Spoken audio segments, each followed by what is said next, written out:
talked a lot pre-match about performance levels improving from week to week and in a good spot, and we knew that it was going to be a tough game today. And the performance is almost irrelevant again when you lose the game. It's about results. We know it's about results. Created numerous chances. I think we dominated the first half completely, but you can't create as many chances and dominate as much as we did and not take the chances. It was the goalkeeper makes 3 or 4 big saves at big times for them as well, so credit to him. I think he was our best player. But if you don't score in these opportunities when you're so on top, you're always leave yourself suspect to them getting an opportunity, and they then took their opportunity, and it gives you a bit of a mountain to climb. I think then the reaction for the boys once we lose the goal was good to get back into the game. Junior takes his goal well, and then when you're on a yellow card, you can't go off the ground again and give the referee a decision to make. And for that moment, then we were up against it from that moment on. Conceded from a set piece and a throw in must be really frustrating as well. Yeah, 2 set pieces. I think actually in reflection, I think nearly every shot they had in the second half, I think it was 4 or 5 in the second half, all came as a result of a set piece, which in some situations is unprofessional if it's just not doing your job, whether it be not tracking your man or not showing that desire to make sure your opponent doesn't get in front of you, or a simple by switching off in these moments. These are big moments in the game. We knew that going into the game. I don't know exactly the number, but at least 40% of Motherwell's goals have came for set pieces, as it is every week in this league. You know, I've been in the league long enough to know that set pieces are huge at every level, but very much so in Scottish football. Motherwell carry a huge threat with that. We've worked on it all week. We're aware of the challenges they face with it, but we didn't defend them well enough. Is the red card more frustrating given how the first yellow came about? Well, probably not.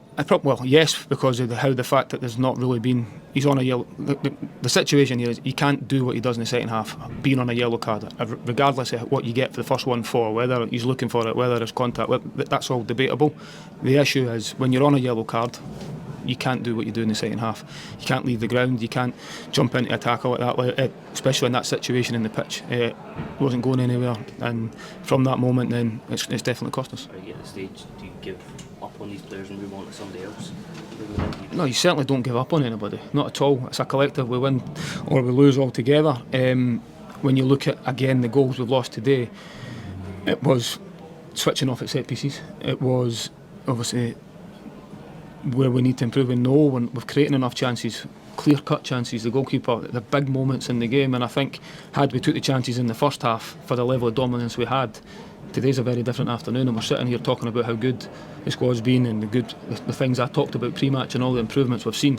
The reality of the situation is though that we've not got enough points or good enough results for the level that we're at the moment, and we know where we need to improve. And now we've got 2 weeks in this international break to think about all the areas in which we do need to improve and work as hard as we can to make sure we get that right. And that's not just one person, that's everybody all together.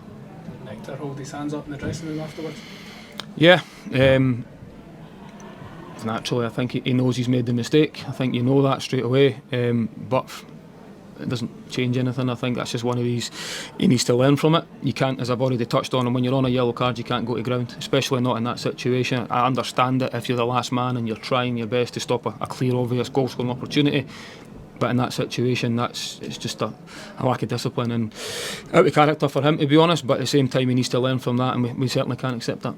Fair to say that took the wind out yourselves in terms of being delicately poised up to that point? Yeah, I think so. I think especially to lose the goal when we did, but to then get back into it at that point, once you've got back to 1-1, then you're at home, the momentum starts to build again and you think, right, can we go on and win the game? That definitely stops you. Then you go down to 10 men and they lose the goal straight off the back of that. 3 minutes after that, you've then got a mountain to climb after that. So listen, I think on reflection we'll look at it and we'll look at where we can improve, but it's clear the results need to improve. That's the ultimate that comes out of today, regardless of performance and individuals. It's all about the results around. Got a long international break for you now, just desperate for that next game to come around. Yeah, it does. It makes it probably feel a lot longer, but it does give us time to make sure we put these right, because as I've just touched on there, I can talk about individuals and performances in areas where we need to improve. We need to start winning games of football and quickly. That's the thing. We know that where this club needs to be and where we believe we should be, we've not got enough points on the board, that's for sure. See, as a coach there, David, what do you do about a lack of discipline in experienced players? Well, I think first of all you look at the setup, and is the setup right? Have we gave the players enough information? And then in that situation, it's up to the players to then carry through the job. Now, if, as I've already touched on, if you've been asked to do a job, you need to do the job as best you can. You need to make sure you stay goal side and you do everything you possibly can to defend the goal. That's the fundamentals of football, the basics of football. And if we can't do the basics of football, it's going to be a long afternoon at times. And I think that's clear where we need to improve from that point of view. But it's not as if that's been a big issue in the previous weeks. It's in these moments we need to be on red alert to make sure that we're not giving up opportunities from them. If they're not doing the basics, do you take them out of the team? If you can't do the basics, then we'll never be successful. So there's players waiting, ready to come all the time. I think you were asked the question earlier about do you give up on players. You never give up on anyone. My job's to try and make every single player better, and I'll continue to do that as best I can every single day. But my job is also to try and get a winning formula on the football pitch, and I know I need to do that and find a way to do it as quickly as I can.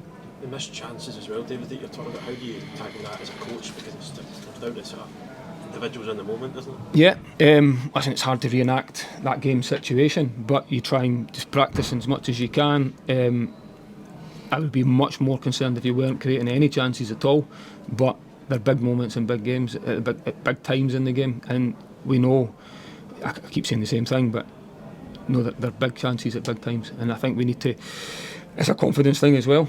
You know, I think even Miko's, when you see in the first half, it's a good save for the goalkeeper, but a bit more conviction in that moment with his header, and the goalkeeper shouldn't have the opportunity to save that. He knows that, disappointed with it, but we just need to keep working as hard as we can to improve on it.